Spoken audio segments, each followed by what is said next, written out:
In this video, I'm going to show you how you can find and apply for a job at McDonald's. So first you need to open up a web browser and then go to Google or any search engine and then just type in here McDonald's jobs. Now, if you're in the UK, it will probably show you UK results. If you're in America, it will probably show you American results. If you're outside of those countries, it's probably going to default to the American website. So it probably is good to refine your search and put McDonald's jobs and then your location.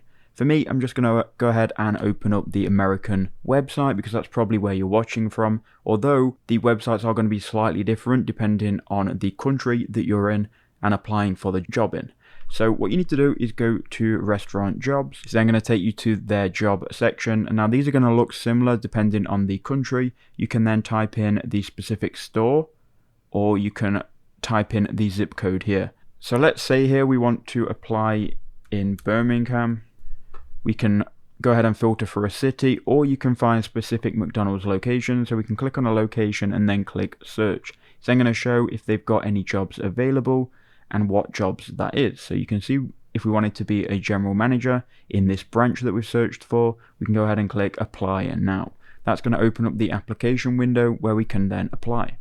Now, McDonald's nowadays are hiring through virtual assistants. So what you're going to need to do is agree to these terms of service. So click accept. And here you can see the status here. So it's saying, thanks for accepting the terms. I can help you apply. Can you give me your first and last name? So I'll put here Bradley Knowledge. And you can then go through the process of applying for this job. So they're going to ask for all your info, phone number, email address, things like that. And then you can go through the application process once they contact you.